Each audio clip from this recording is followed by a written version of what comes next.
Hi, if you have just arrived in the UK or planning a trip into the UK, there are few essential tasks that you need to take care of to ensure a seamless transition into the heart of British culture. If you are new on my channel, please consider subscribing and engaging with my content by liking, commenting, and sharing. And if you're a returning subscriber, thank you so much. Let's go through the first set of things that you should do upon your arrival in the UK. Number one is obtaining a UK SIM card. You can find or buy a SIM card at the airport upon your arrival. However, they are usually a bit expensive at the airport compared to the normal supermarkets or the network providers. I advise that before you leave your home country, you set your device into roaming mode and load your device with enough credit that will still give you access to internet throughout your journey, even in the UK.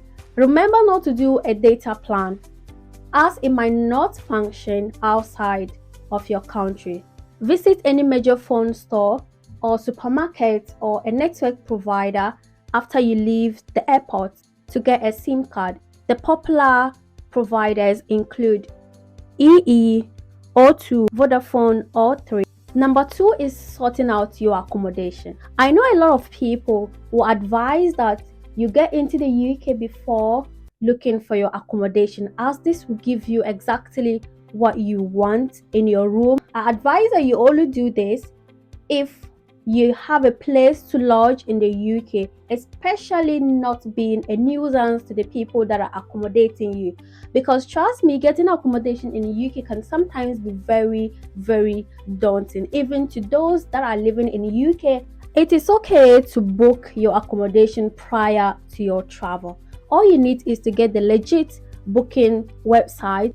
You can chat, exchange emails, or WhatsApp contacts on their website, and ensure you ask all the questions you have about the room. Funny enough, it's the same website that we all use to book accommodation here in the UK when we are looking at changing places.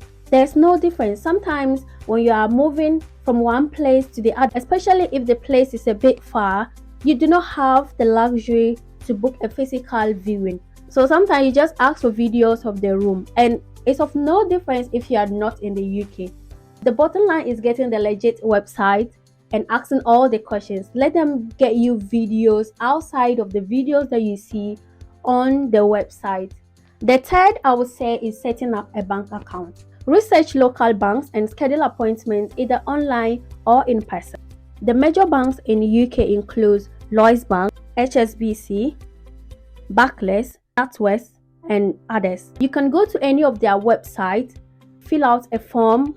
You can also get their email address on their website. You can also get a phone contact. You can either email them or you call them to book an appointment. You can also get the address of the bank that you are interested and walk into the bank to book an appointment. All these options are possible ways to book an appointment for setting up your bank account. Prior to booking your appointment, I advise you explore their website and make available the documents for the appointment. You might at least need an identification or a letter from either your employer or your university. Number four is ensuring that you pick your BRP. BRP is the proof of your stay in the UK. If you are a student, you can get this BRP from your international department in your university. If you are an employer, mostly is at the post office. You usually have these options when you are making your application, or your employer will tell you where exactly to get your BRP. You need to have this BRP, as you will be asked most times when you are utilizing most of the services in the UK. Number five is registering with a local general practitioner. This is a very important task you should do right upon your arrival. A general practitioner is your first point of contact when you are not well in the UK. You only go to the hospital when it's an emergency. Otherwise, your general practitioner is your first point of contact. You need to ensure that you are registered with a general practitioner as quick as possible when you arrive in the UK. And you don't need to pay any amount, because this service is specifically the health sector fee that you pay. And if you are coming in as an employee in the health sector, you wouldn't need to pay any money for this service, as it is given to you free for working in the health sector. The easiest way to do that is going on the gov.uk website, search register a GP.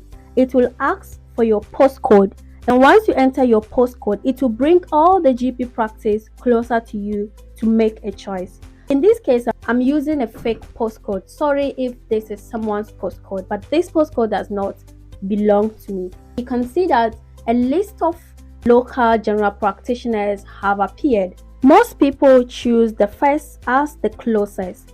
Click on the closest one or the one that you most desire and go to their website. You will have to submit an application, and you will find how to submit an application on the website of the general practitioner that you have chosen. You can either apply online on their website, or you can download the form, fill it and submit it either in person or by post. You can also get their address on their website and walk into your GP and pick a hard copy where you will fill and submit. Once you have completed and returned the filled copy, or you have submitted an application online, NHS will write to you in about 2 weeks confirming that you have been registered as a patient to the general practitioner of your choice. And with this, you can always contact the GP whenever you are not feeling well or you need any health advice. The next thing to do is applying for a national insurance number. National insurance number is an essential requirement for employment and tax purposes.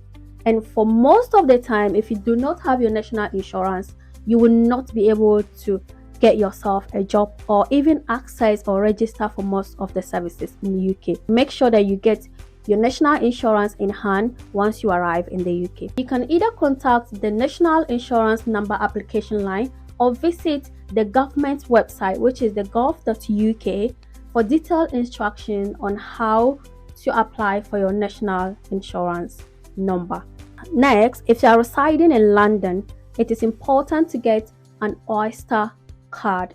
Oyster Card is a smart card that allows you to make payments for your travel and plan your journeys effectively. You can obtain an Oyster Card at either the tube station, Oyster ticket stops, or a tram link stops. It is very important to have one when you are residing in London. Last but not the least, it is important that you have a rail card or a bus pass. A rail card gives you a discount whenever you travel through the trains. I drive and I still have a rail card. It is just effective to have a rail card, especially if you do all your travels on the trains. You can also get a bus pass if you are someone who uses the bus often wherever you are in the UK. Very important.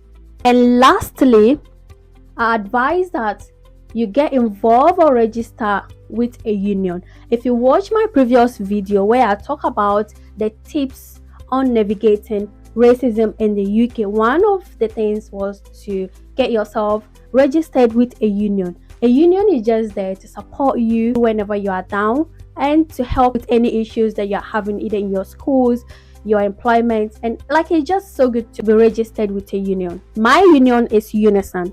You also have the RCN that you can register with. If you do not have a union yet, we have the Citizens Advice. The Citizen Advice is not a union, but it is there to support people. It is free and they support you in all aspects. So if you fall into a problem that you are not sure of what to do or you don't know how to go about it, I advise you contact your local Citizens Advice and they are going to support you throughout the issue. If you are also a student, most of the universities, schools and colleges have set up a BEM community.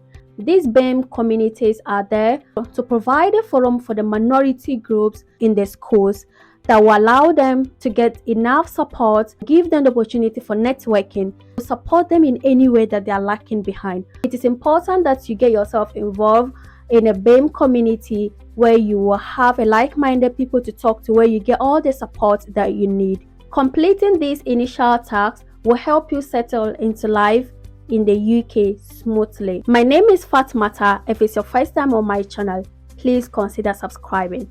If you are a returning subscriber, I do appreciate your support and I hope for your continuous support. Stay tuned for more helpful tips and guide. Thank you, and I'm going to see you in my next video. Bye.